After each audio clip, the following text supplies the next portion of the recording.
Hello guys, welcome to KNP analysis. तो जो आज हम डिस्कस करने वाले हैं, सुप्रीम कोर्ट डिस्कस करने वाले हैं, पूरी डिटेल में डिस्कस करेंगे।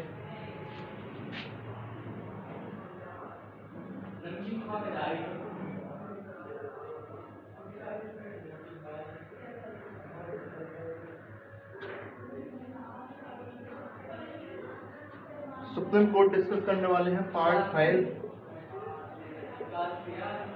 Chapter number 4।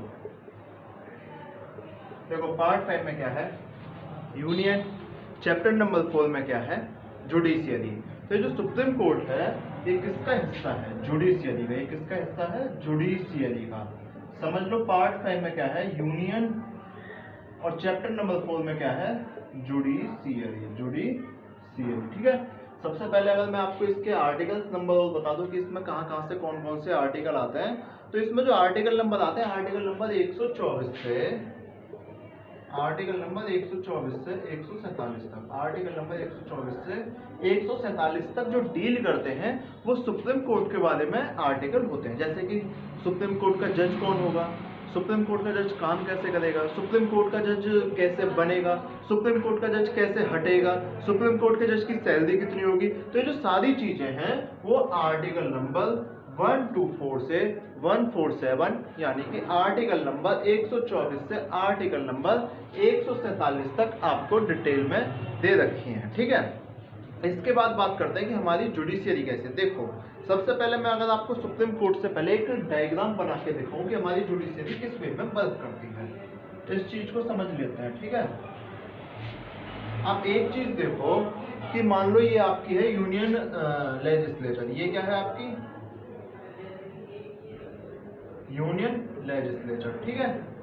तो अगर यूनियन लेजिस्लेचर का मतलब क्या होता है, यूनियन लेजिस्लेचर का मतलब होता है पार्लियामेंट। जो आपके सारे एमपीज होते हैं, राज्यसभा प्लस लोकसभा, उसे हम बोल देते हैं यूनियन लेजिस्लेचर, ठीक है। और इसी दूसरे बॉक्स में आपकी एक आ जाएगी यूनियन एग्जीक्यूटिव। क्या आ जाएगी इसी दूसरे बॉक्स में, यूनियन एग्जीक्यूटिव।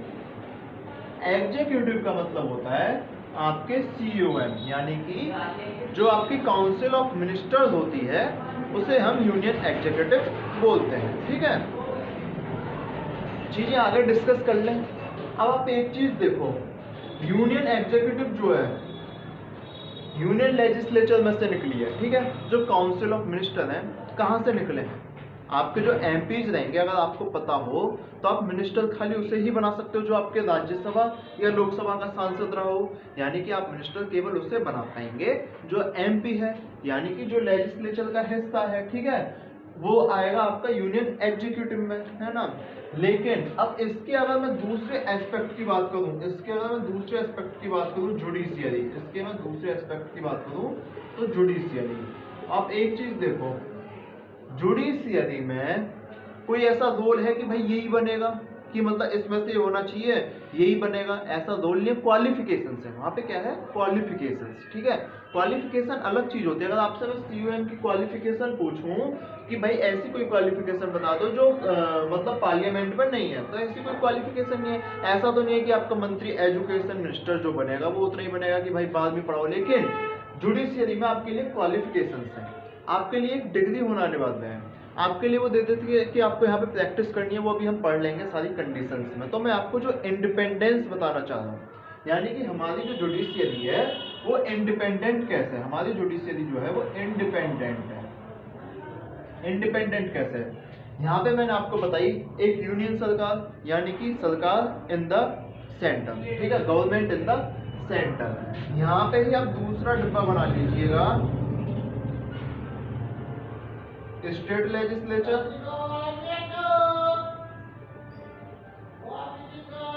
और स्टेट एग्जीक्यूटिव। आप एक चीज समझो, ये है सेंटर की सरकार, यानी कि ये है मोदी जी वाली सरकार, ये है मोदी जी वाली सरकार, और ये है मान लो किसकी मालूम है, केजरीवाल की सरकार, ये केजरीवाल की सरकार। एक चीज देखो, ये वाली जो सरकार है, केजरीवाल ने कोई फुल स्टेट ले लो, इसमें योगी जी ले लो, ठीक है, योगी जी ले लो। ये वाली जो सरकार है यानी कि किसी भी स्टेट की जो सरकार है, योगी जी की हो, चन्नी की हो, भगवंत मान की हो, किसी की भी सरकार होगी, वो डिपेंड किस पे रहेगी, इस वाली सरकार पे। यानी कि इसकी पूरी डिपेंडेंसी किस पे रहेगी, इस वाली सरकार पे। पैसा कौन देगा इसे, ये वाली सरकार, ठीक है। इसका गवर्नर कौन अपॉइंट करेगा, ये वाली सरकार। यानी बहुत सारी चीजें ऐसी होंगी जो यूनियन लेजिस्लेचर यानी कि यूनियन गवर्नमेंट स्टेट गवर्नमेंट को हैंडल कर लेगी। तो इससे हम इंडिपेंडेंट सरकार नहीं बोल सकते। इंटीग्रेटेड जरूर हो सकती है लेकिन इंडिपेंडेंट सरकार नहीं होती। हालांकि और इसी का जो नेचर का नाम दिया हुआ है, इसी नेचर का नाम दिया हुआ है यूनिटरी। इसी नेचर का नाम क्या दिया हुआ है, यूनिटरी, ठीक है। लेकिन इसके पास अपने कुछ अधिकार होंगे और इन अधिकार की वजह से हम बोल देते हैं क्वासी फेडरल। अपनी जो गवर्नमेंट का नेचर है उसे बोल देते हैं हम क्वासी फेडरल, ठीक है। लेकिन जुडिशियरी में क्या होता है, जुडिशियरी बिल्कुल इंडिपेंडेंट है, ठीक है। अब आप बोलोगे कि इंडिपेंडेंट का मतलब क्या है, मैं आपको बता देता हूँ एग्जाम्पल क्यों दिया मैंने ये वाला, ठीक है। कर लेते हैं इस एग्जाम्पल को भी। यूनियन जुडिशियरी में सबसे बड़ी पावर किसकी है, जुडिशियरी में, खाली मैं जुडिशियरी में पूछ रहा हूँ सबसे बड़ी पावर किसकी है। देखो तो जो जुडिशियरी में सबसे बड़ी पावर है वो होती है सुप्रीम कोर्ट की। सबसे बड़ी पावर किसकी होती है, सुप्रीम कोर्ट की। हालांकि आप में से कुछ लोग ये कह सकते हो कि भाई इससे बड़ी पावर तो मैंने प्रेसिडेंट के पास देखी, क्योंकि प्रेसिडेंट के पास पार्डन, रेप्राइव, रेमिशन, ठीक है, इस टाइप के कुछ अधिकार होते हैं और प्रेसिडेंट इस काम को कर भी सकता है। लेकिन मैं आपको बता दूं वो जो प्रेसिडेंट के पास पावर होती है, वो जो प्रेसिडेंट के पास पावर होती है वो राइट टू अपील नहीं है, वो राइट टू अपील नहीं है। जो भी पावर प्रेसिडेंट के पास ऐसी होती है, जैसे हिंदी में बोलते हैं क्षमादान या इस टाइप की जो याचिका होती हैं, ठीक है, वो जो पावर होती है प्रेसिडेंट के पास वो आपके राइट टू अपील में नहीं जाती। अगर राइट टू अपील में नहीं जाती तो जनता के लिए खुला कोर्ट कौन सा है, यानी जनता जब चाहे अगर उसे लगे कि कुछ मेरे अधिकारों का हनन हुआ है, वो बात कर लेंगे कौन कौन से अधिकार है, कुछ रिस्ट्रिक्शंस लगाए गए, क्योंकि बहुत बड़ा कोर्ट है, आपके हर एक मुद्दे को ले नहीं सकता कि मेरी पड़ोसी से लड़ाई हो गई जी सुलझा दो। इस काम को तो सुप्रीम कोर्ट कर नहीं सकता, ठीक है। आपके जब जीवन मरण का काम आएगा वो सुप्रीम कोर्ट करेगा। जब भी कॉन्स्टिट्यूशन की चीज आएंगे भी हम पढ़ लेंगे कि सुप्रीम कोर्ट क्या क्या करता है। तो मैं जो चीज बताना चाह रहा हूँ, प्रेसिडेंट राइट टू अपील है, इसीलिए प्रेसिडेंट जुडिशियरी की सुप्रीम पावर नहीं है। तो जो सुप्रीम पावर है जुडिशियरी की वो सुप्रीम कोर्ट ही है। जो सुप्रीम पावर है कौन है, सुप्रीम कोर्ट, ठीक है। इसके नीचे क्या आता है,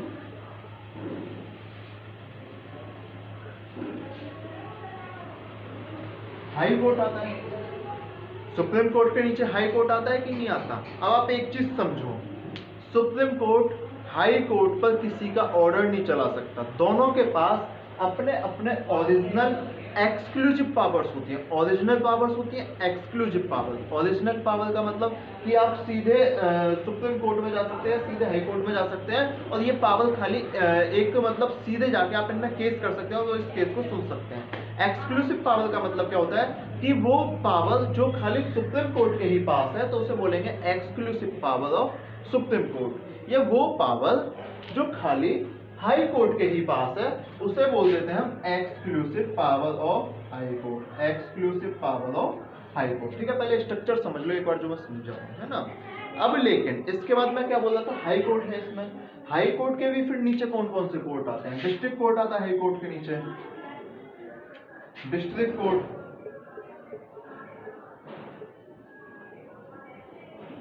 दो टाइप में बटे हुए डिस्ट्रिक्ट कोर्ट, सिविल कोर्ट और सेशन कोर्ट।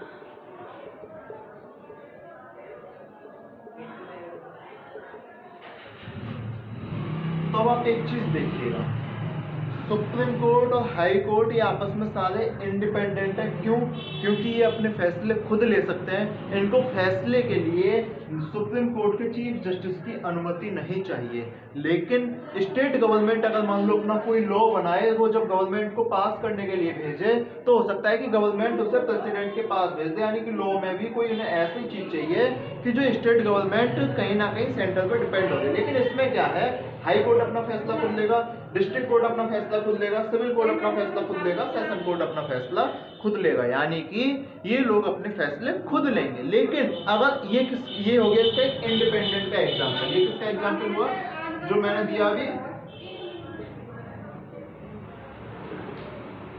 इंडिपेंडेंट का एग्जाम्पल अभी हम पढ़ लेंगे इंडिपेंडेंट कैसे, जैसे कि इनकी सैलरी जो है वो कंसोलिडेटेड फंड ऑफ इंडिया पे सुप्रीम कोर्ट की बात करेंगे, है ना, वो सारी इंडिपेंडेंसी के ओरिजिन्स पढ़ लेंगे, लेकिन अभी आप लॉर्ड लूप में समझिएगा कि इंडिपेंडेंट हुए। अब इंटीग्रेटेड कैसे हुए, ये आपस में ये दो चीजें जो जुडिशियरी है हमारी वो दो चीज पे वर्क करती है, इंडिपेंडेंट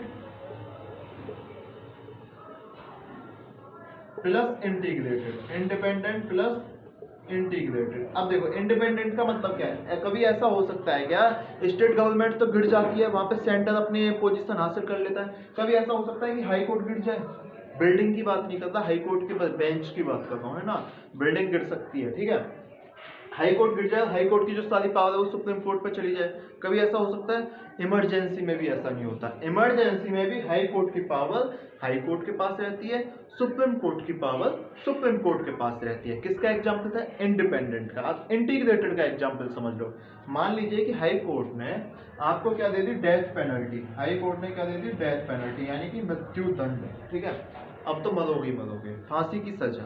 अब फांसी की सजा का जो चेक्स एंड बैलेंस होगा, फांसी की सजा का जो रिव्यू होगा वो कौन करेगा, सुप्रीम कोर्ट। वो कौन करेगा, सुप्रीम कोर्ट।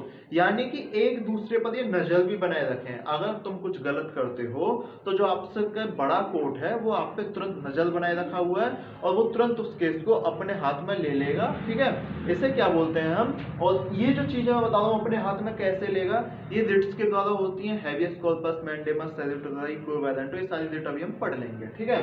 तो ये एग्जाम्पल हो गया आपका इंटीग्रेटेड का। दो चीज समझ में आई, सुप्रीम कोर्ट, हाई कोर्ट, ये कोर्ट जुडिशियरी जो हमारी इंडिपेंडेंट कैसे है और इंटीग्रेटेड कैसे है। देखो इंडिपेंडेंट कैसे है कि अगर मान लो हाई कोर्ट कभी गिर नहीं सकता, ठीक है, हाई कोर्ट अपना फैसला खुद दे देगा, इंडिपेंडेंट, चीफ जस्टिस से उसे पूछना नहीं पड़ेगा कि सर मैं अपना फैसला दूं या नहीं दूं। ये हो गया इंडिपेंडेंट का एग्जांपल। इंटीग्रेटेड कैसे, कि अगर कोई छोटा कोर्ट कोई फैसला देता है तो वो बड़े कोर्ट में आप उसे एज ए अपील ले जा सकते हो, ये हुआ इंटीग्रेशन का एग्जांपल, ठीक है। इंटीग्रेटेड समझ आ गया होगा, इंडिपेंडेंसी समझ आ गई होगी। सीधे चलते हैं सुप्रीम कोर्ट की तरफ, ठीक है, सीधे चलते हैं दिल्ली की।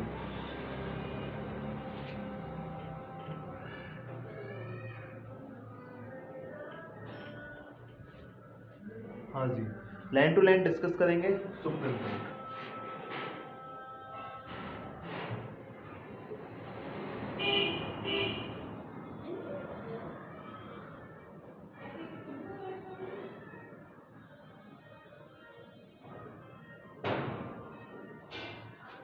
पहली चीज क्या बताई मैंने, पार्ट 5 चैप्टर नंबर 4।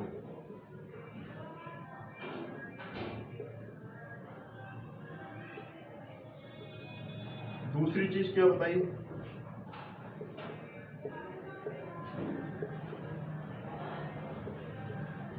तीसरी चीज कॉन्स्टिट्यूशन में दिया ही हुआ है, कोई दो राय है नहीं, इन कॉन्स्टिट्यूशन लिख ही देता हूं।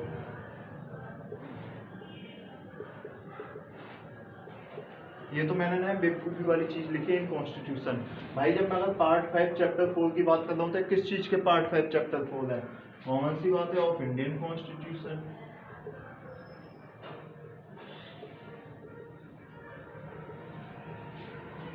ये बातें समझ आई कि नहीं आई, ठीक है। बात कर ली हमने कि ये part 5 chapter 4 of Indian constitution. बात कर लेते हैं कि ये जो सुप्रीम कोर्ट है ये बना कब, ये जो सुप्रीम कोर्ट है ये बना कब, ये जो सुप्रीम कोर्ट है ये बना कब। देखो इसमें पता है क्या कंफ्यूजन होता है, इसमें कंफ्यूजन ये होता है कि भाई हमारा हम बोल देते हैं कि ये जो सुप्रीम कोर्ट है 1773 एक्ट से बना होगा, लेकिन सुप्रीम कोर्ट ऑफ इंडिया जो है वो 1773 एक्ट से नहीं बना, 28 जनवरी 1950 का एक एक्ट था, 28 जनवरी 1950 को इसे एस्टेब्लिश्ड हुआ, और ठीक है, और ये किसके थ्रू बना, कौन से एक्ट के थ्रू बना है, ये जो सुप्रीम कोर्ट है यानी कि जो सुप्रीम कोर्ट है इंडिया का वो किसके अंतर्गत एस्टेब्लिश हुआ, तो वो जो एस्टेब्लिश हुआ वो हुआ government of India act 1935, government of India act 1935, ठीक है।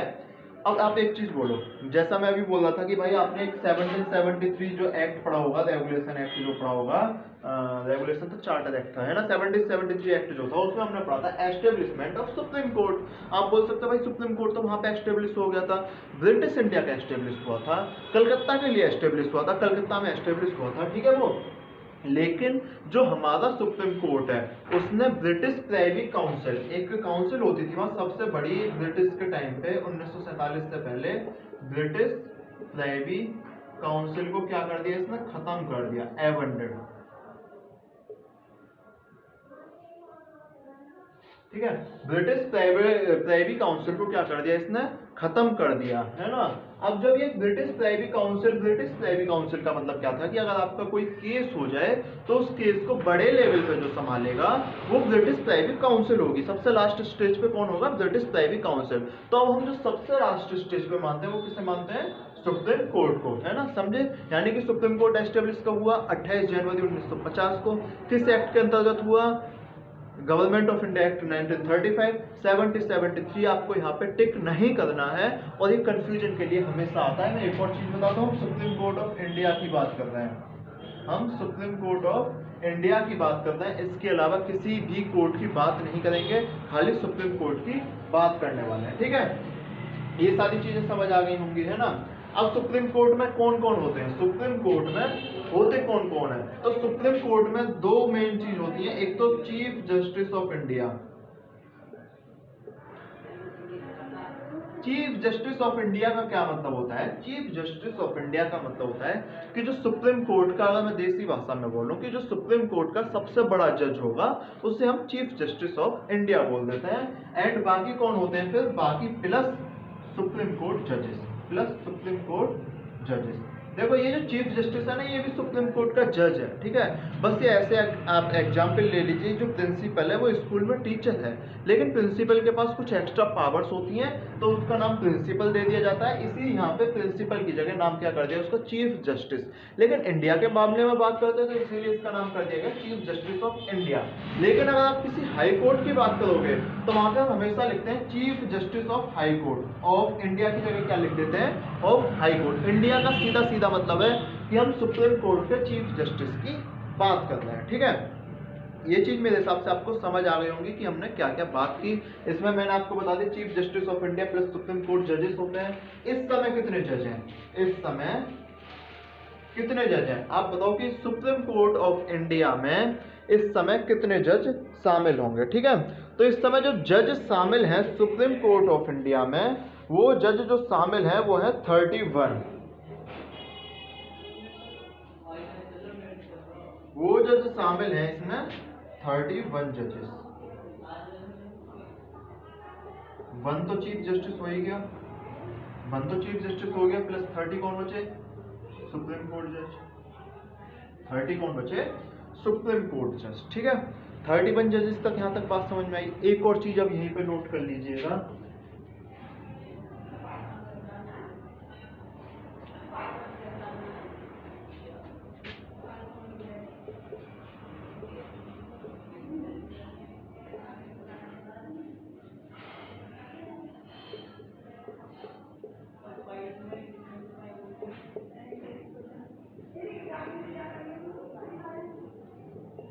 एक चीज बताओ, सुप्रीम कोर्ट में कितने जज होंगे ये कौन डिसाइड करके देगा, सुप्रीम कोर्ट में कितने जज होंगे ये कौन डिसाइड करके देगा। तो कॉन्स्टिट्यूशन ने बोला देखो भाई जनसंख्या अभी कम है, ठीक है, अभी तो हम आपको 8 जज दे रहे हैं, अभी तो हम आपको 8 जज दे रहे हैं, ठीक है। लेकिन इसके बाद अगर आपके सामने कोई ऐसी दिक्कत आए कि आपको दिक्कत आ जाए कि भाई हमारे पास जज कम पड़ रहे हैं, केसेस ज़्यादा हो जाएं, तो इस कंडीशन में जो आपके जज के नंबर होंगे वो डिक्लेयर होंगे पार्लियामेंट द्वारा, जो आपके जज के नंबर होंगे वो डिक्लेयर होंगे पार्लियामेंट द्वारा। पार्लियामेंट चाहे तो भी कितने जज बढ़ा सकता है और कितने भी जज घटा सकता है। लेकिन आप एक चीज बताओ, केसेस कम तो होते नहीं है, तो पार्लियामेंट ने अभी तक जजों की संख्या कभी घटाई नहीं है, हमेशा जजों की संख्या बढ़ाई बढ़ाई, जैसे 8 से 10, 10 से 12, 14, 16 इस टाइप से, मतलब फिर 31 हो गई लास्ट में, तो लास्ट में संख्या कितनी हो गई 31, बढ़ाई किसने, पार्लियामेंट ने, ठीक है। एक और चीज समझ लो, इसमें जो पार्लियामेंट है उसने अलग से एक लॉ एस्टेब्लिश किया हुआ है, ठीक है, अलग से लॉ बनाता है, अलग से नंबर ऑफ जजेस की संख्या बढ़ती है, ठीक है। और ऐसा कुछ नहीं है कि जुडिशियरी ने इस पर कोई लॉ बना के पार्लियामेंट को दिया है कि आपको ऐसा करना है, लेकिन जुडिशियरी तो लॉ बना ही नहीं सकती। पहली बात, जुडिशियरी लॉ बना सकती है? नहीं बना सकती। लॉ कौन बनाता है? लॉ बनाती है पार्लियामेंट। पार्लियामेंट ने लॉ बना दिया कि भाई आपके इतने जज होने चाहिए,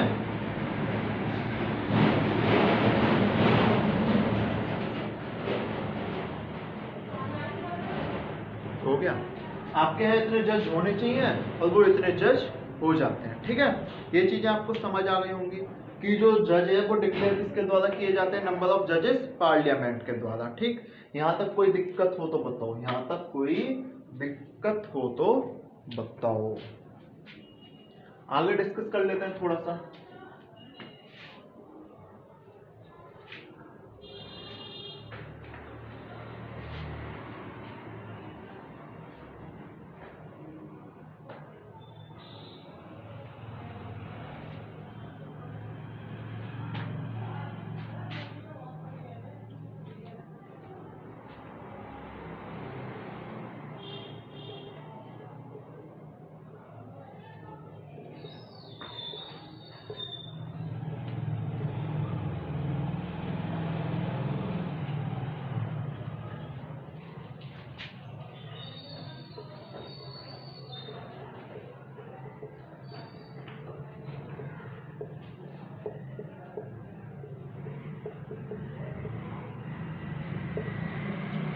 अपॉइंटमेंट ऑफ जज, अपॉइंटमेंट ऑफ जज यानी कि सुप्रीम कोर्ट के जज को अपॉइंट कौन करेगा? अपॉइंट का मतलब है उनकी नियुक्ति कौन करेगा, कौन बोलेगा कि भाई आप आज से जज बन गए, ठीक है।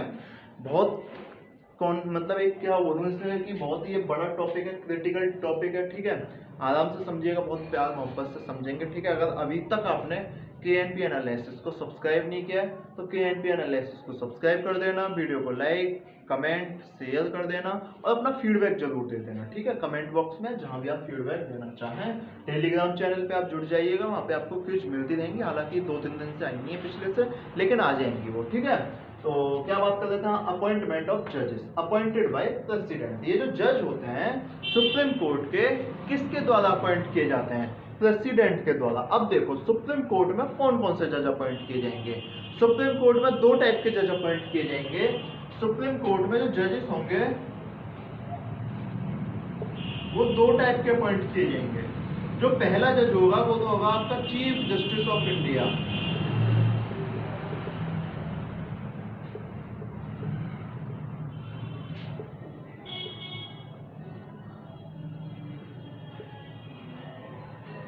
देखो पहला जज आपका जो होगा वो होगा चीफ जस्टिस ऑफ इंडिया। दूसरे जो जज होंगे, दूसरे टाइप के जो जज होंगे वो होंगे सुप्रीम कोर्ट जजेस। यहां तक बात समझ आई कि नहीं आई?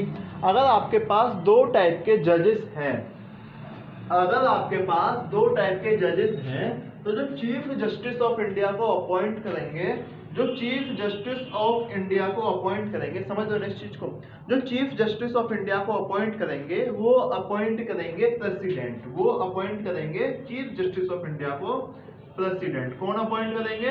प्रेसिडेंट।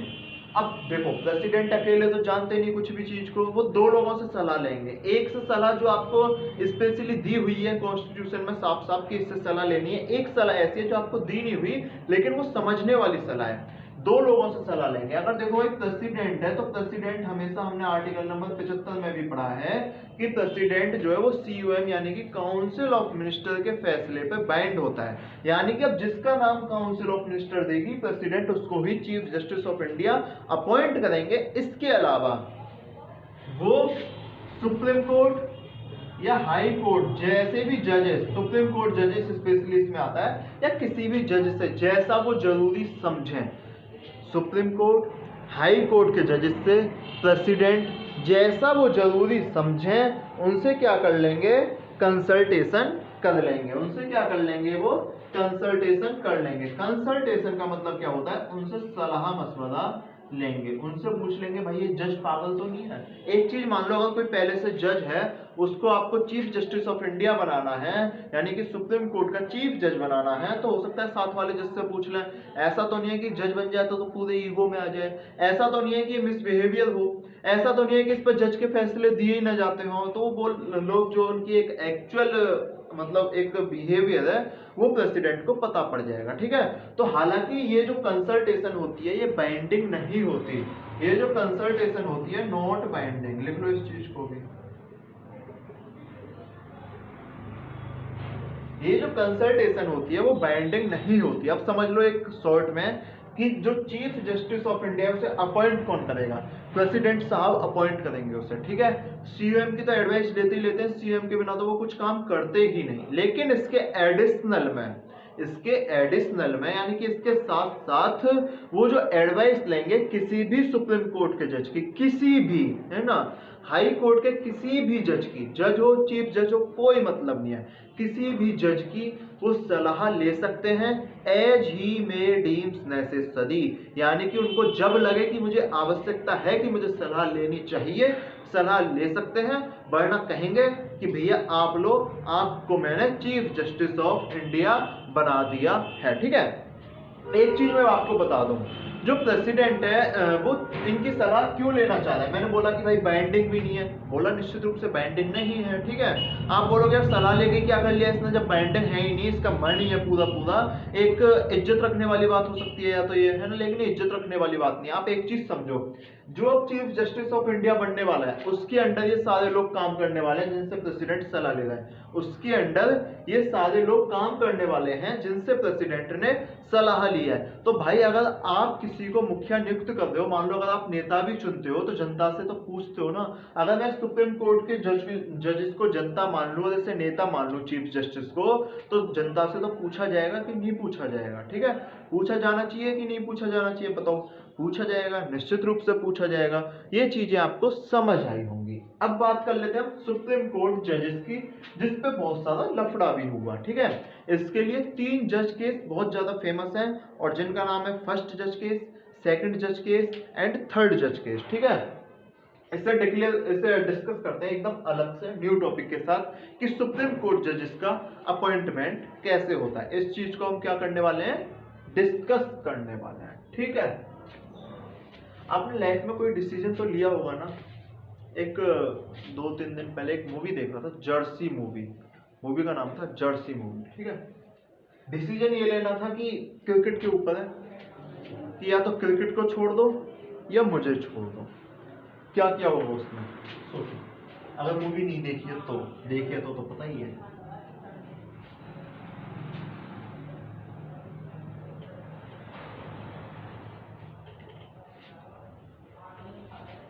लाले तो ये सोच रहा है कि मुझे मतलब कौन, अरे यार वाइफ को, है ना, मुझे मतलब वाइफ को। ठीक है, क्या डिस्कस करने वाले थे हम, सुप्रीम कोर्ट के जजेस की अपॉइंटमेंट।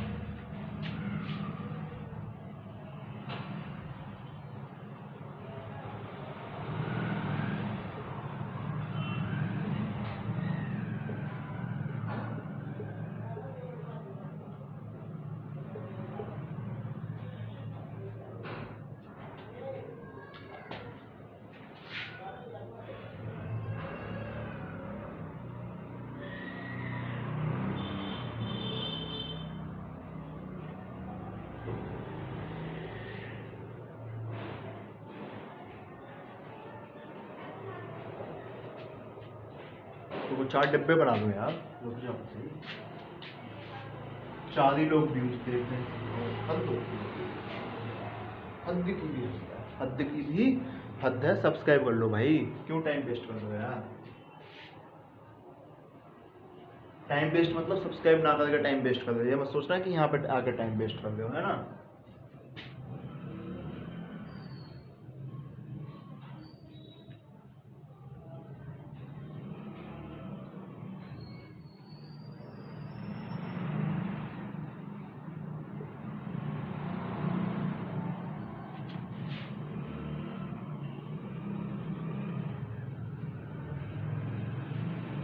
चार डिब्बे दिख रहे हैं, ठीक है। 4 डिब्बों में हम क्या क्या डिस्कस करने वाले हैं। इसका एक कॉलेजियम, इसका कॉलेजियम, कॉलेजियम क्या होता है मैं आपको बता दूं थोड़ा सा। कॉलेजियम होता है हमेशा, कलीग सुने हो, कलीग, कलीग मतलब जो आपके साथ वाले होते हैं, ठीक है। तो कॉलेजियम भी उसी टाइप का एक कंसेप्ट है। कॉलेजियम का मतलब होता है कि आपके साथ वाले लोगों से आप डिस्कस करोगे, आपके साथ वाले लोगों से आप डिस्कस करोगे। अब आप एक चीज समझो, अगर आपको कोई फैसला लेना है तो आप ऐसा तो है नहीं कि आप हर किसी से आके डिस्कस कर लो। कुछ आपके शुरू के 4-5 जिन्हें आप सीनियर लोग समझते होगे कि हाँ इनको सीनियर है, इनको एक्सपीरियंस है, ये चीज डिस्कस कर सकते हैं, तो वो आप उनसे डिस्कस करोगे। सेम ऐसे ही जो देखो सुप्रीम कोर्ट का चीफ जस्टिस होता है। अब मान लो प्रेसिडेंट ने चीफ जस्टिस अपॉइंट कर दिया है, प्रेसिडेंट ने चीफ जस्टिस अपॉइंट कर दिया है। प्रेसिडेंट को क्या काम करना है? प्रेसिडेंट को सुप्रीम कोर्ट का जज अपॉइंट करना है, ठीक है। अब जब प्रेसिडेंट सुप्रीम कोर्ट का जज अपॉइंट करेगा तो उसे चीफ जस्टिस से पूछना पड़ेगा। अगर आप कभी इंटरव्यू दिए हो तो आपको पता होगा कि आपका जो इंस्टेंट बॉस होने वाला है, मान लो कि अगर आप डिप्टी मैनेजर वाली पोस्ट पे आने वाले हो, तो आपका जो मैनेजर होता है वो भी आपके पैनल में, इंटरव्यू वाले पैनल में साथ बैठता है। क्यों? क्योंकि भाई आपको काम किसके अंडर करना है? उस मैनेजर के अंडर, यानी कि उस मैनेजर की और आपकी अच्छी जमनी चाहिए, ठीक है। जरूरी नहीं है कि उसके डायरेक्टर की अच्छी जमे, है ना। अच्छी जमे बहुत अच्छी बात है, लेकिन आपकी और मैनेजर की कोऑर्डिनेशन बहुत अच्छा होना चाहिए, ठीक है। निश्चित रूप से चीज आपको समझ आई होगी। तो सेम क्या करते हैं कि जब भी हम सुप्रीम कोर्ट को जज को अपॉइंट करना चाहता है प्रेसिडेंट, वो क्या काम करते हैं कि वो चीफ जस्टिस ऑफ इंडिया से बोलते हैं कि भाई मुझे आपकी कंसल्टेशन चाहिए। एक और चीज बता दूं, जो चीफ जस्टिस ऑफ इंडिया की कंसल्टेशन है वो जब आप हाई कोर्ट के जज को अपॉइंट करोगे, जब भी चाहिए, ठीक है।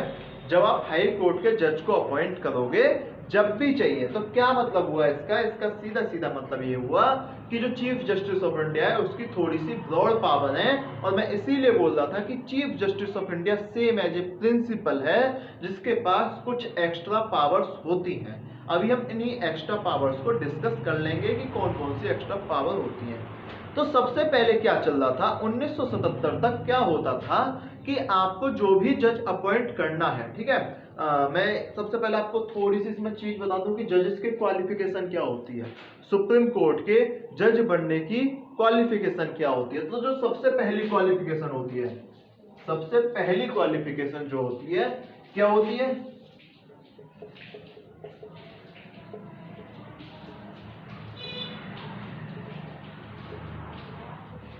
सिटीजन ऑफ इंडिया, यानी कि भारत का नागरिक होना चाहिए, ये उसकी सबसे पहली क्वालिफिकेशन होती है, ठीक है। इसके बाद दूसरी क्वालिफिकेशन क्या होती है? दूसरी क्वालिफिकेशन क्या होती है? सुप्रीम कोर्ट की बात कर रहे हैं खाली, ठीक है। सुप्रीम कोर्ट के जज की क्वालिफिकेशन क्या होगी? तो वो जो सुप्रीम कोर्ट की जज की क्वालिफिकेशन होगी,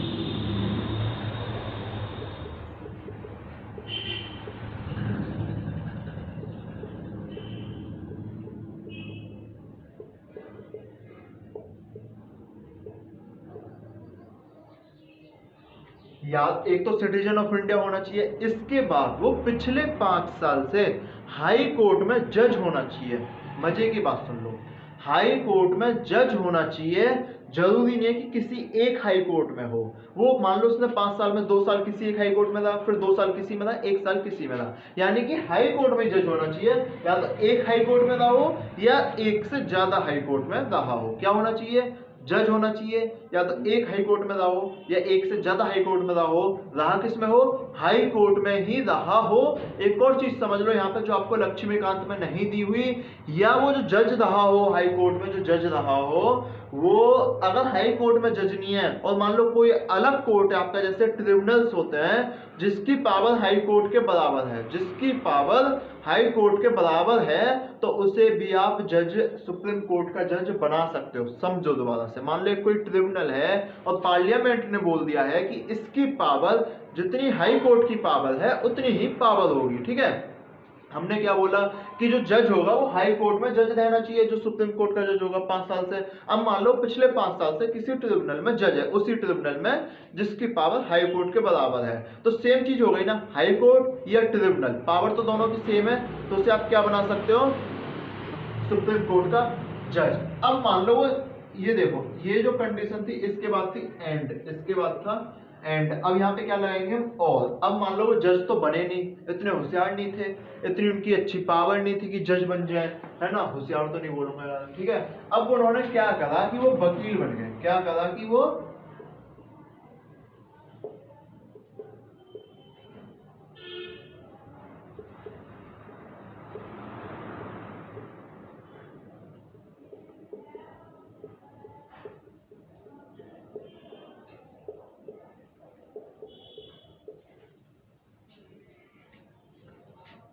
वकील बन गए, ठीक है।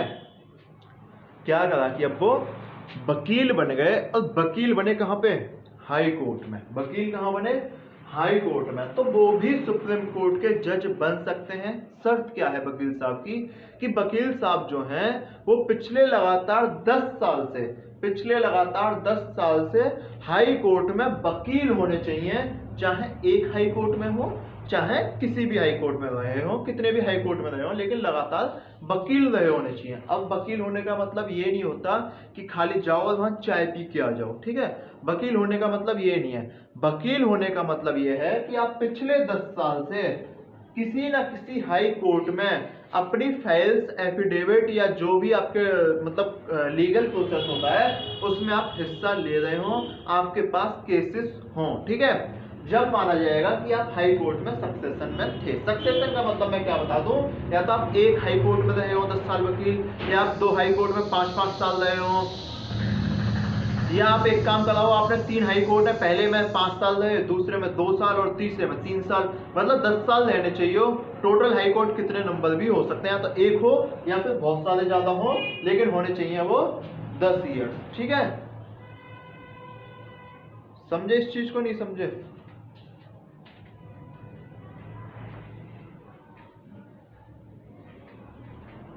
सैड वीडियो आ रही है, सैड वीडियो। इसके अगला क्या बचा,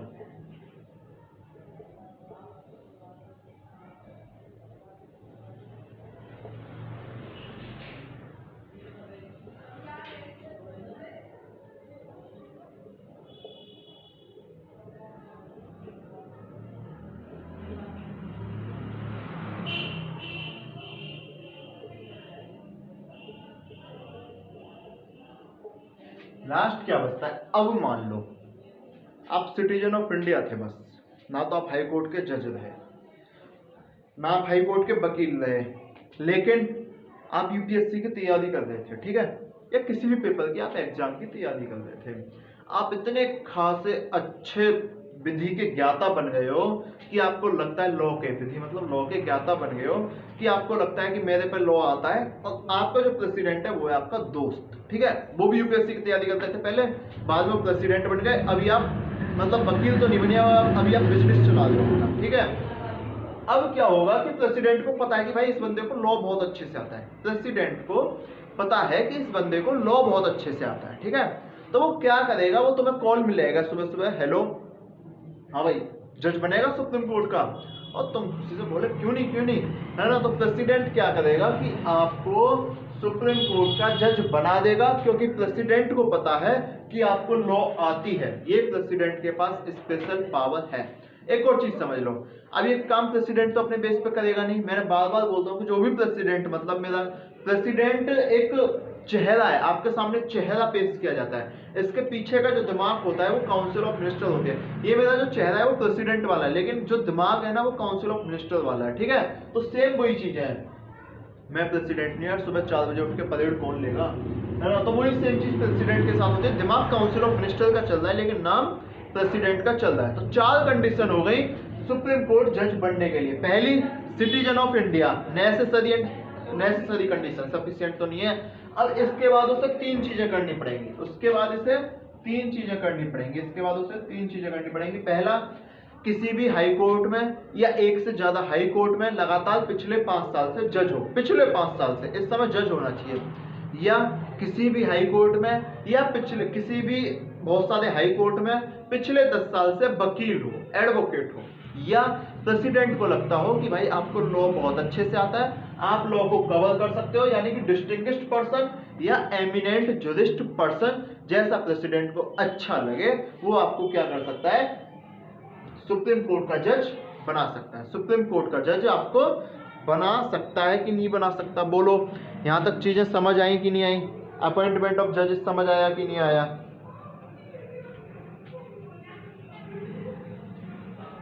हाँ जी, समझ आया कि नहीं आया? अब एक चीज और समझ लो, जो सुप्रीम कोर्ट का जज बनेगा निश्चित रूप से ओथ लेगा ही लेगा। ओथ में क्या बोलेगा?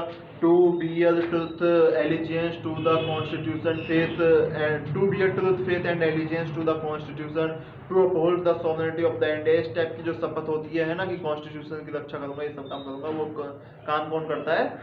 सुप्रीम कोर्ट का जज शपथ लेते समय। ठीक है, ये चीज समझ आई कि नहीं आई? यहाँ तक समझ आ गई होगी, है ना? अच्छा, सुप्रीम कोर्ट के जज को शपथ कौन दिलाता है? सुप्रीम कोर्ट के जज को शपथ कौन दिलाता है, बताओ? सुप्रीम कोर्ट के जज को जो शपथ दिलाता है वो प्रेसिडेंट दिलाता है। कौन दिलाता है? प्रेसिडेंट दिलाता है, या प्रेसिडेंट ने किसी को अपॉइंट कर दिया हो कि भाई मैं तो आ नहीं पा रहा, है ना, मैंने अभी सूट नहीं पहना, एक काम करो तुम मुझसे शपथ दिला दो। तो मतलब प्रेसिडेंट या जिसे प्रेसिडेंट ने अपॉइंट किया हो वो सुप्रीम कोर्ट के जज को शपथ दिलाएंगे। प्रेसिडेंट को शपथ कौन दिलाता है? प्रेसिडेंट को शपथ कौन दिलाता है? क्वेश्चन आपके लिए, ठीक है? ये चीज समझ हो गई? ये चीज समझ में आई कि नहीं आई? इसकी कंडीशंस क्या है, ये चीज समझ में आ गई, है ना? थोड़ी सी एक दो चीज और डिस्कस कर लेता हूं मैं इसमें।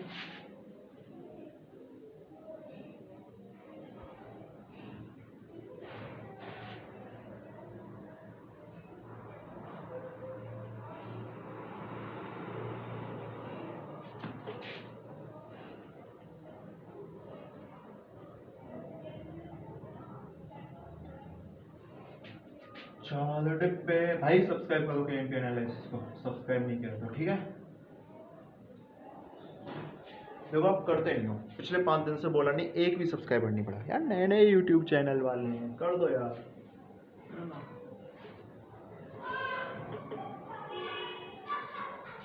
हाँ जी, टेन्योर क्या होगा? कब तक जज बने रहेंगे? अपॉइंट तो हो गए, बनेंगे कब तक? पहली जो कंडीशन है, age should be 65 years, age should be less then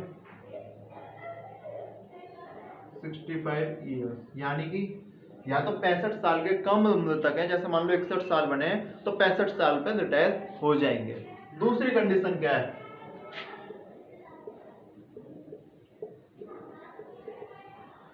resignation. दूसरी कंडीशन क्या है? रेजिग्नेशन, यानी कि अपना क्या कर दें, वो त्याग पत्र दे दें। ठीक है, रेजिग्नेशन किसे देंगे? एक चीज बताओ, अगर आपको अपॉइंट किसने किया था इनको? अपॉइंट जो करने अभी मैं बता दूंगा, प्रेसिडेंट इनको अपॉइंट करता है। अभी आप इतना समझ लो, चीफ जस्टिस को भी और इनको भी, है ना? कैसे कैसे वो अभी कॉलेजियम वाली बात आएगी, उससे डिस्कस कर लेंगे। अभी आप इतना समझो कि प्रेसिडेंट इसे अपॉइंट करता है। ठीक है, तो रेजिग्नेशन किसको देंगे? ये रेजिग्नेशन किसको देंगे? ये जब इन्हें भाई प्रेसिडेंट ने अपॉइंट किया है तो रेजिग्नेशन भी तो प्रेसिडेंट को ही देंगे। अपॉइंट किसने किया? प्रेसिडेंट ने। रेजिग्नेशन किसको देंगे? प्रेसिडेंट को देंगे। और जो तीसरी कंडीशन है इनके हटने की, इनके जो टेन्योर खत्म होने की या हटने की, वो ये है कि इनका इम्पीचमेंट हो जाए, रिमूवल प्रोसेस, इनको रिमूव कर दिया जाए। इम्पीचमेंट नहीं बोलते इसे, प्रोसेस इम्पीचमेंट जैसा है, प्रोसेस इम्पीचमेंट जैसा है। ठीक है, लेकिन ऑफिशियली नाम इम्पीचमेंट नहीं है। रिमूवल प्रोसेस जो है वो इनका ऑफिशियल नाम है। और रिमूव कैसे होंगे वो अभी हम समझ लेंगे, बाय पार्लियामेंट। रिमूवल प्रोसेस है, इनको जो रिमूव कर सकती है वो कौन है? पार्लियामेंट।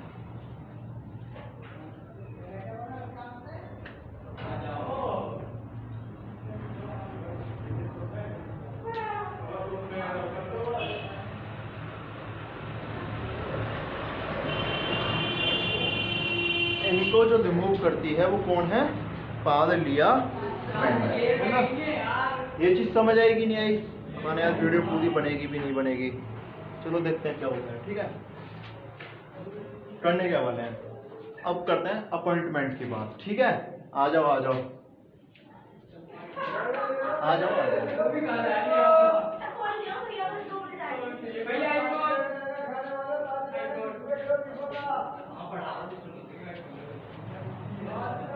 कर लेंगे, कर लो, वीडियो चलती है, मजे मत लो सारे।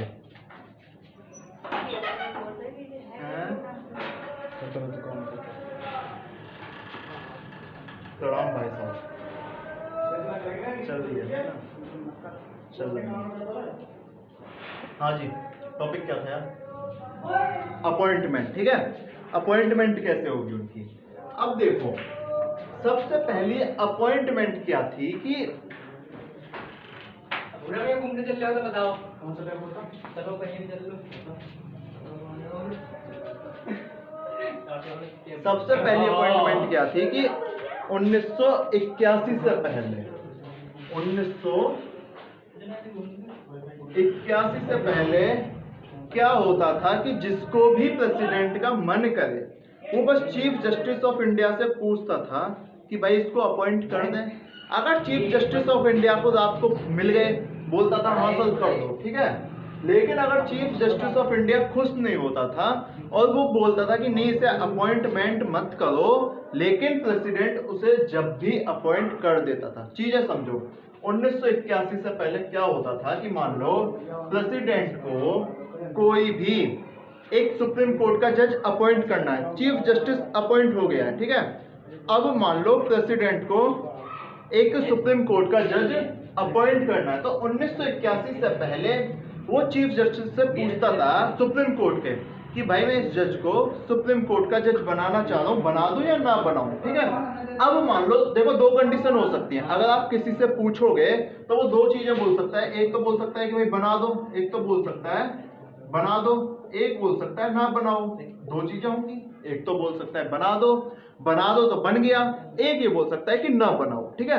अगर मान लो उसने बोल दिया कि मत बनाओ भाई, है ना, आप इसे सुप्रीम कोर्ट का जज मत बनाओ, अब प्रेसिडेंट के पास ये बात पहुंचेगी कि भाई ये जो चीफ जस्टिस ऑफ इंडिया है यानी कि जो सीजीआई है वो तो मना कर रहा है। प्रेसिडेंट बोलेगा मेरी मर्जी, मैं बनाऊंगा, है ना। तो प्रेसिडेंट 1981 से पहले किसी को भी सुप्रीम कोर्ट का जज बना सकते थे।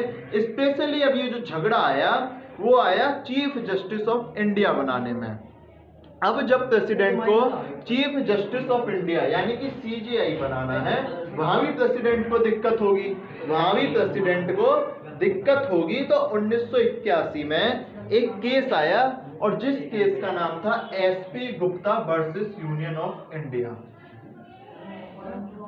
जिस केस का नाम था एसपी गुप्ता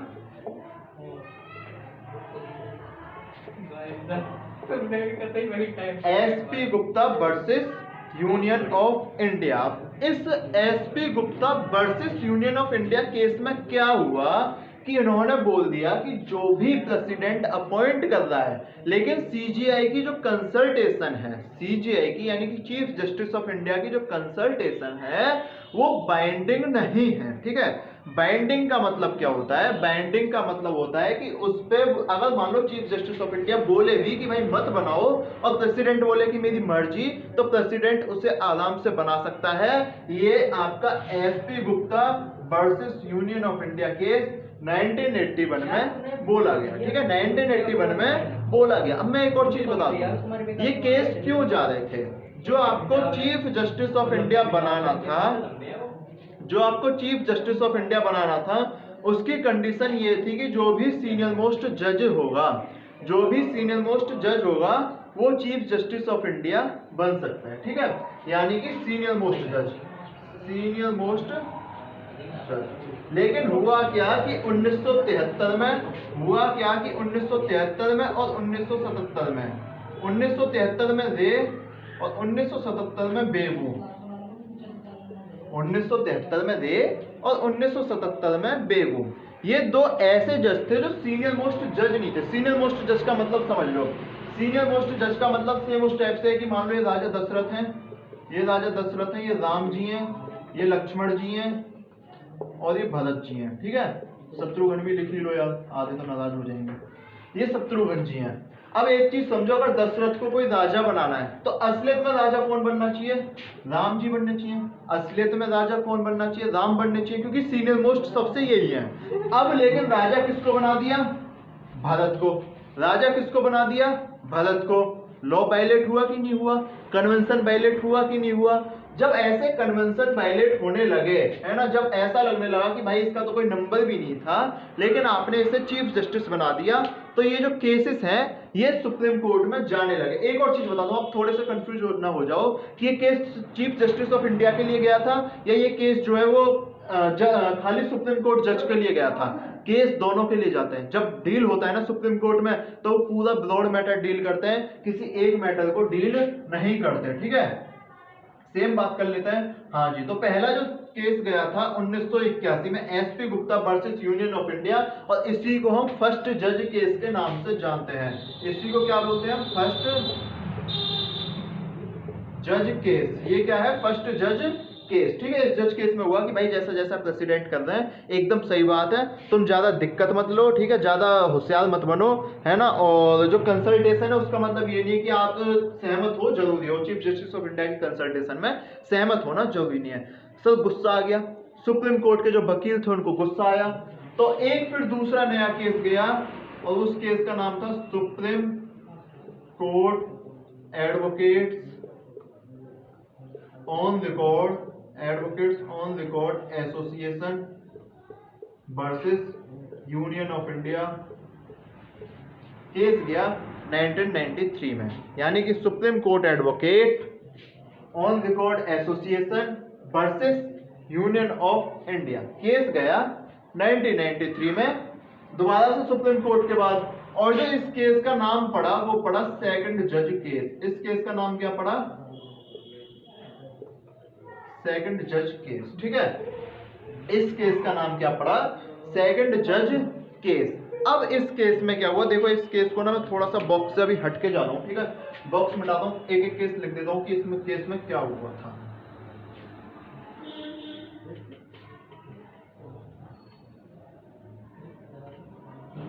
देखो दोबारा से एक ब्रॉड कंसेप्ट ले लो।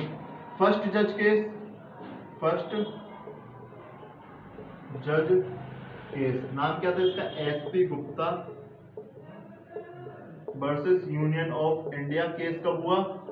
1981 में। क्या हुआ इसमें कि भाई जो भी कंकरेंस है, जो भी consultation doesn't mean concurrence. Consultation doesn't mean concurrence का मतलब होता है कि सहमति। कंसल्टेशन का मतलब नहीं है कि आपकी सहमति होना अनिवार्य हो। ये आया था फर्स्ट जज केस का फैसला, बस इतना ही फैसला था, इसमें कुछ ज्यादा बवाल नहीं है। सेकंड जज केस डील करते हैं।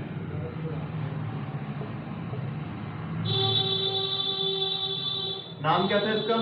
Supreme court advocate on record association versus union of India 1993 versus union of India 1993। अब इस केस में थोड़ी सी दिक्कत आने लगी। इस केस में थोड़ी सी दिक्कत आने लगी जब जनता और जो नेता, ये जो लोग ज्यादा जागरूक हो गए। केस भी वकीलों ने किया था, तो वकील तो मतलब समझते हैं कि क्या चीज है ना। तो अब इस केस में क्या दिक्कत आई कि अब इस केस में बात आई कि जो चीफ जस्टिस ऑफ इंडिया है, चीफ जस्टिस ऑफ इंडिया है, अब उसकी कंसल्टेशन अकेले की नहीं है, मतलब उसकी अकेले की पावर खत्म। ठीक है, अब किससे पावर करेगा? जब भी प्रेसिडेंट को कोई जज अपॉइंट करना होगा तो वो बोलेगा कि चीफ जस्टिस ऑफ इंडिया आप मुझे बताओ कि क्या करना है। तो चीफ जस्टिस ऑफ इंडिया बोलेंगे कि सर मैं अपने से भी बताऊंगा प्लस 2 सीनियर मोस्ट जजेस, और इसी का नाम जो दिया गया वो नाम दिया गया कॉलेजियम। इसी का जो नाम दिया गया वो नाम दिया गया कॉलेजियम। अब देखो यहाँ पे चीफ जस्टिस ऑफ इंडिया की अकेले की पावर खत्म हो गई। पावर किस किस के साथ गई? Chief justice of India plus 2 senior most जजेस। समझे इस चीज को? अब जो चीफ जस्टिस ऑफ इंडिया है वो 3 लोगों की कमेटी बनाएगा। एक तो अपनी कमेटी में खुद होगा, प्लस उसके साथ 2 सीनियर मोस्ट जजेस होंगे। ठीक है, यही मेन केस है इसका। सेकंड जज केस जो है वो कॉलेजियम के लिए मेन है। थर्ड जज केस में भी कुछ नहीं है, एक लाइन का केस है, समझ लेना सेकंड वाले को, बहुत इंपॉर्टेंट। अब एक चीज समझो, जब चीफ जस्टिस ऑफ इंडिया और 2 सीनियर मोस्ट जजेस का एक कॉलेजियम बन गया, आप एक चीज समझो कि चीफ जस्टिस ऑफ इंडिया जो है वो रिटायर होने वाला है 2025 में। वो रिटायर होने वाला है 2025 में। 3 जज है ना इसमें, ए बी सी, ठीक है। ये chief justice of India retire होगा 2025 में। अब जो बी वाला जज है रिटायर हो जाएगा 2024 में। सी वाला जो जज है रिटायर हो जाएगा 2023 में। यानी कि इन दोनों में से कोई भी चीफ जस्टिस ऑफ इंडिया तो बनने वाला नहीं है ना। अब देखो चीफ जस्टिस ऑफ इंडिया इस समय कौन है, ए। चीफ जस्टिस ऑफ इंडिया इस समय कौन है, ए। अगर चीफ जस्टिस ऑफ इंडिया इस समय ए है, 2025 में बंदा रिटायर होगा, 2025 में रिटायर होगा, ये 2024 में रिटायर, ये 2023 में रिटायर। यार एक चीज समझ लो, जब ये रिटायर ही पहले हो गए तो इन दोनों में से तो सीजीआई कोई बनने वाला है नहीं, सीजीआई कोई बनने वाला है नहीं। दोनों की उम्र मान लो 65 साल हो जाएगी, है ना। हो सकता है ना भाई। मैं जज जो यहाँ पे बात कर रहा हूँ वो सीनियर मोस्ट जज, मैं एक्सपीरियंस के आधार पे बात कर रहा हूँ। अब जो मैं इसके रिटायरमेंट की बात कर रहा हूँ वो एज के आधार पे कर रहा हूँ, ठीक है। दो चीजें हो जाएंगी बड़े आराम से। अब एक चीज समझो, एक और कोई बंदा होगा डी, एक और कोई बंदा होगा डी जो 2025 में सुप्रीम कोर्ट का चीफ जस्टिस बनेगा, जो 2025 में ए के बाद सुप्रीम कोर्ट का चीफ जस्टिस बनेगा। ये लगभग पहले से डिफेंड होता है, ठीक है। इसमें कोई बड़ी बात नहीं होती, पता होता है कि आपको ये वाला कब रिटायर होगा तो कौन सा कब बन सकता है ना। अब जो डी है 2025 में रिटायर होने वाला, अगर ये दोनों पहले से ही रिटायर हो रहे हैं, इसके टेन्योर खत्म होने के बाद इन दोनों में से कोई भी चीफ जस्टिस नहीं बनने वाला, तो ये जो चीफ जस्टिस का कॉलेजियम है, ये जो जज अपॉइंट करने का कॉलेजियम है, बढ़ जाएगा, बढ़ जाएगा। प्लस इसमें एक और जज आ जाएगा, प्लस इसमें जो डी जज है वो भी आ जाएगा। डी जज का मतलब है कि जो इस सीजीआई के बाद सीजीआई बनने वाला है वो भी जज अब इस कॉलेजियम में शामिल होगा। इस चीज को समझे कि नहीं समझे। एक चीज मान लो भाई, मैं रीजन बता देता हूँ, इसका रीजन क्या है। इन दोनों जजेस को तो निकल जाना आज फैसला देके। जो अब आप जज अपॉइंट कर रहे हो, काम किसके अंदर करेगा, या तो ए के, या तो ए वाले जज के जो अब इस समय है, या डी वाले जज के जो बाद में चीफ जस्टिस ऑफ इंडिया बनेगा। तो मैंने जैसा पहले ही बोला था, अगर आप किसी के साथ काम करने वाले हो तो भाई आपके जो मुखिया है, उस समय लीडर है, जो आपका टीम लीडर है, उसे तो पता होना चाहिए ना कि आप कैसे हो। तो इसीलिए हम यहाँ पे एक और जज को एक्स्ट्रा अपॉइंट कर लेते हैं। अगर ये कंडीशन एक्सेप्शनल कंडीशन है, और ये जब की कंडीशन है जब ये दोनों पहले से ही रिटायर होने वाले हों। मेरे हिसाब से यहाँ तक दिक्कत होगी नहीं, ठीक है। देखो दो जज तो थे ही थे पहले, एक और जज, अगर वो दोनों पहले से रिटायर होने वाले हैं तो एक और जज अपॉइंट कर लेंगे। ये एक्सेप्शन में ये प्लस वन जज हु बिकम, बिल लिख लेना, who will become CGI after present CGI, after present CGI. यानी कि ऐसा जज जो अब के सीजीआई के बाद अगला सीजीआई यानी कि चीफ जस्टिस ऑफ इंडिया बनने वाला है, उसे भी आपको साथ लेना पड़ेगा। ये था सेकंड जज केस का फैसला। यहां तक चीजें समझ आई कि नहीं आई। अब एक और चीज समझ लो, अब जो ये चीफ जस्टिस ऑफ इंडिया है, अब इसकी अपनी मनमर्जी नहीं चलेगी, अब इसकी अपनी मनमर्जी नहीं चलेगी। ये इनसे भी लिखित में लेगा, खुद भी लिखित में देगा और प्रेसिडेंट को देगा। इनसे भी लिखित में लेगा, खुद भी लिखित में देगा और किसको देगा, ये प्रेसिडेंट को देगा। अब आप एक चीज समझ लो, सबसे पहली बात, अगर मान लो सीजीआई बोले कि भाई मुझे तो ये जज चाहिए ही नहीं, सीजीआई बोले मुझे तो ये अब के वाला जो अब है, बोले मुझे तो ये जज चाहिए ही नहीं, तो वो जज अपॉइंट नहीं हो सकता। वो जो जज है, यानी वो जो बंदा है, वो जज अपॉइंट नहीं हो सकता। समझे इस चीज को, नहीं समझे, अंतर समझ लो। अगर सीजीआई बोल दे कि मुझे तो ये जज चाहिए ही नहीं, है ना, तो वो बंदा अपॉइंट नहीं हो सकता। लेकिन अगर जो 2 सीनियर मोस्ट जज है उनमें से एक बोल दे कि नहीं मुझे नहीं चाहिए और सीजीआई +1 का सपोर्ट हो, तो वो अपॉइंट हो जाएगा, ठीक है। लेकिन अगर ये दोनों के दोनों भी मना कर दें, मान लो सीजीआई बोले कि हाँ जी अपॉइंट कर दो, और दोनों के दोनों मना कर दें, तो भी वो जज अपॉइंट नहीं हो सकता। इससे हम थर्ड जज केस में और डीप में समझ लेंगे कॉलेजियम के प्रोसेस को, ठीक है। सेकंड जज केस समझ आ गया होगा, इतना ही है सेकंड जज केस, इससे कुछ ज्यादा नहीं है ना। सेकंड जज केस इतना ही है, इससे कुछ ज्यादा भी नहीं है। हाँ जी, इसके बाद जो आया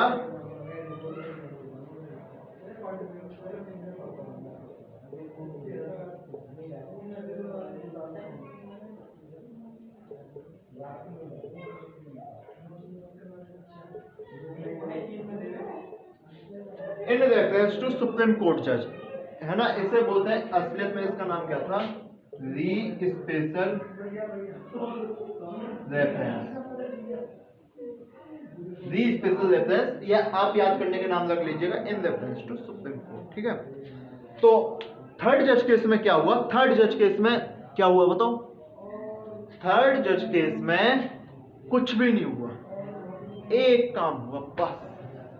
और वो काम क्या हुआ कि यहाँ पे जो दो लोग थे ना, यहाँ पे जो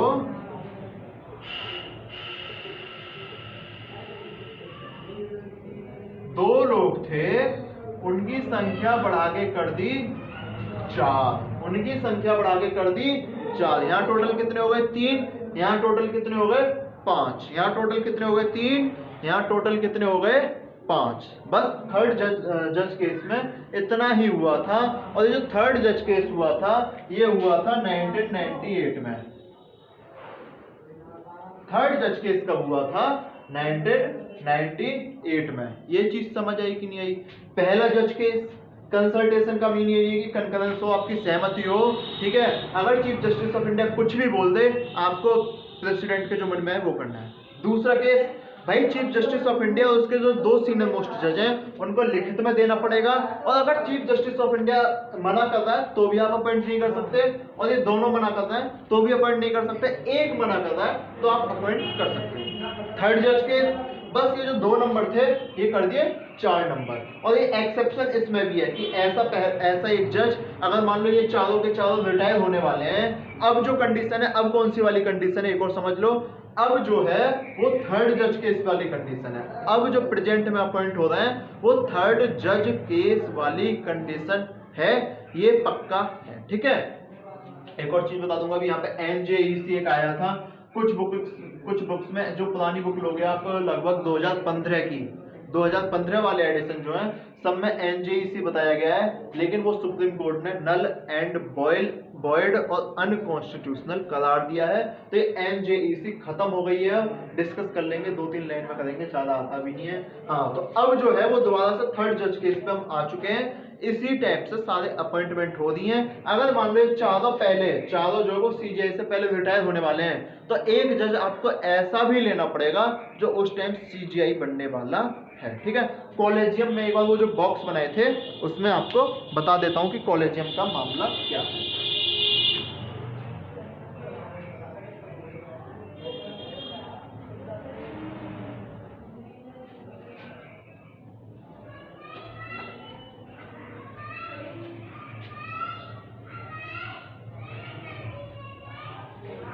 हाँ जी, 4 बॉक्स।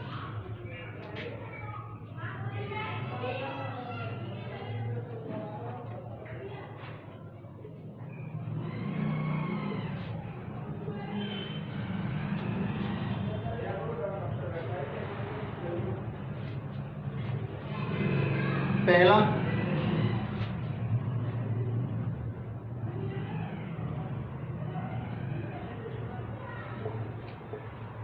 अब की बात करूं, केस समझ में आ गए। अब कैसा कॉलेजियम में वो डिस्कस करने वाले हैं।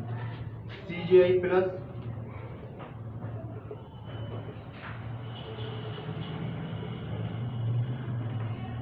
दूसरा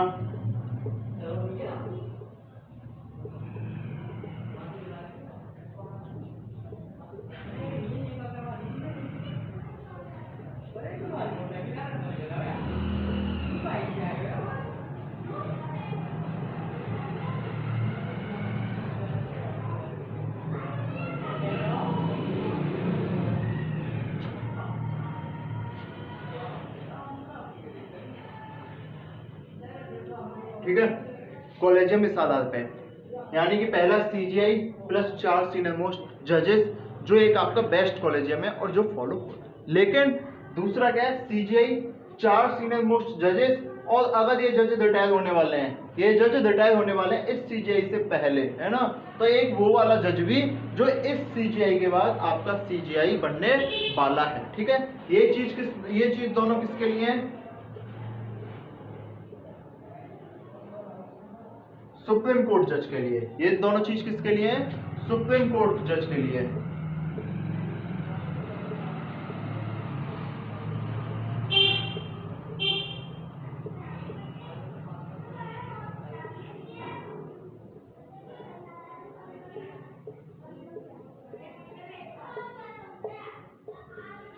अब मान लो आपको हाई कोर्ट का जज अपॉइंट करना है, उसके लिए कॉलेजियम क्या है, चीफ जस्टिस, 4 सीनियर मोस्ट जजेस और chief justice of high court. आपको जिस हाई कोर्ट में वो अपॉइंट करना है, आप उस हाई कोर्ट के जस्टिस से, चीफ जस्टिस जो है उससे बात करोगे, प्लस CGI और 4 सीनियर मोस्ट जज जो हैं उनसे बात करने वाले। लेकिन अगर आपको ट्रांसफर करना है,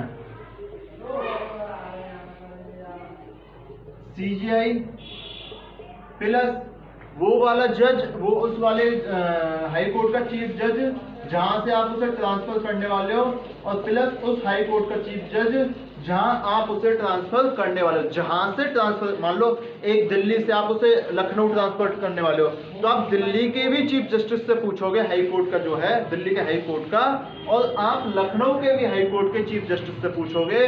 हालांकि जो बेंच है वो इलाहाबाद में है, ऑफिशियल बेंच, लेकिन लखनऊ बेंच है। ठीक है, और तो मतलब आपको जहां अपॉइंट करना है और जहां से अपॉइंट करना है, ट्रांसफर करना है, सॉरी अपॉइंट नहीं है, ट्रांसफर के लिए कॉलेजियम है। जहां से आपको ट्रांसफर करना है, जहां आपको ट्रांसफर करना है, सारे कॉलेजियम से पूछोगे। मेरे हिसाब से कॉलेजियम वाली चीज डिस्कस हो गई होगी। ठीक है, कॉलेजियम वाली चीज डिस्कस हो गई होगी। अब आप एक और चीज समझ लो। अब आपने बोला कि जी मुझे तो केस करना है, ये जो चीफ जस्टिस ऑफ इंडिया, देखो उनमें सहमति तो होती है, सारे एक दूसरे के पक्ष में रहते ही हैं। ठीक है, उनमें सहमति तो होती। एक और चीज समझ लो, थोड़ा सा यहाँ पे ब्रॉड जाऊंगा मैं अभी, है ना।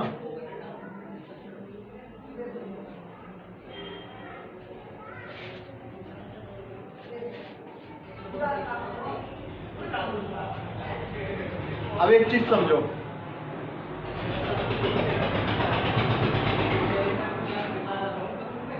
सुप्रीम कोर्ट के जज की अपॉइंटमेंट किसने करी, प्रेसिडेंट ने या जुडिशियरी ने खुद, प्रेसिडेंट ने या जुडिशियरी यानी कि जजेस ने खुद।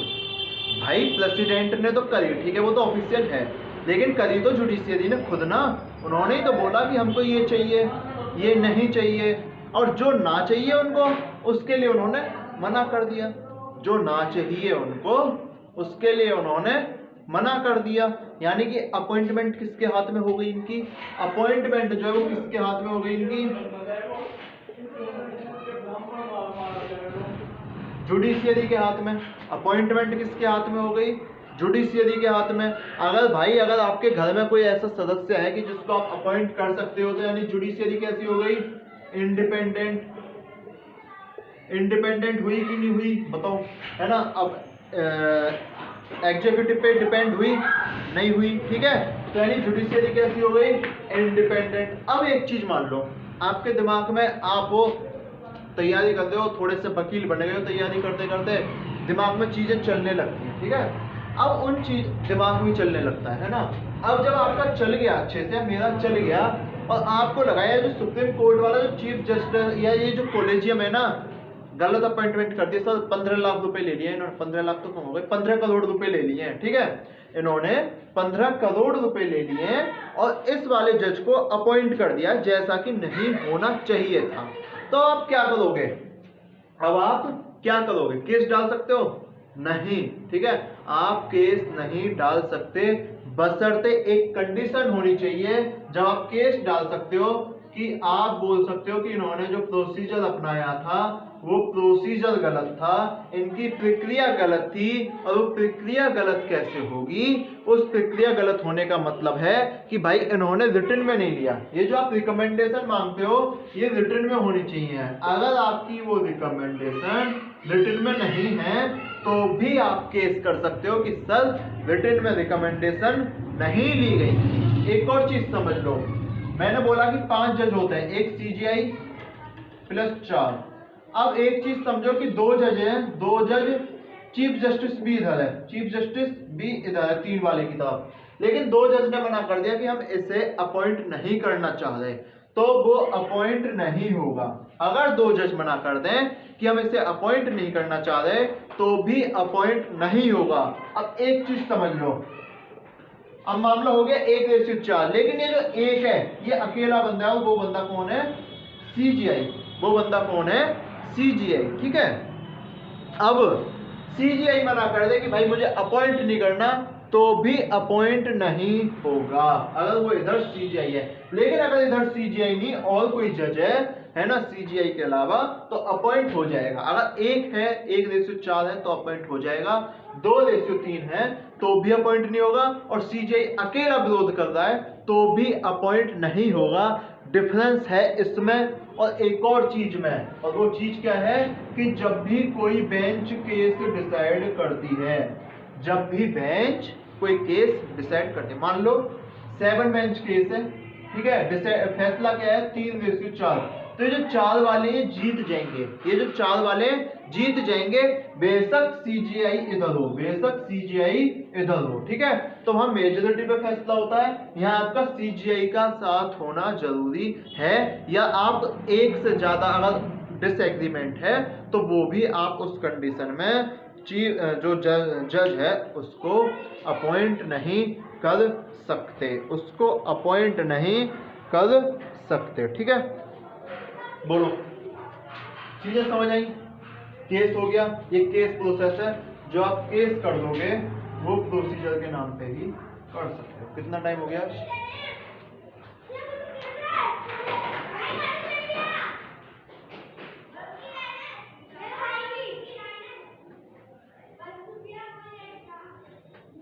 एक घंटा 11 मिनट, 1 घंटा 11 मिनट, है ना?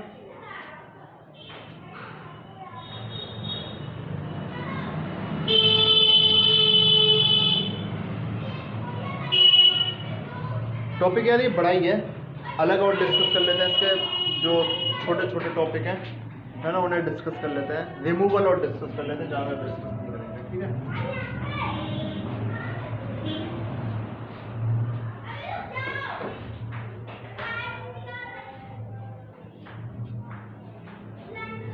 अपन भी 3 घंटे की क्लास ले सकते हैं, हाँ? लेकिन आप लोग वीडियो देखो जब लें ना, देखते हो लाइक शेयर सब्सक्राइब आते ही नहीं, क्या करें? हाँ, रिमूवल की बात कर लेते हैं, रिमूवल की बात करेंगे अगली क्लास में। ठीक है, बात कर लेते हैं थोड़ी सी एक्टिंग जज की।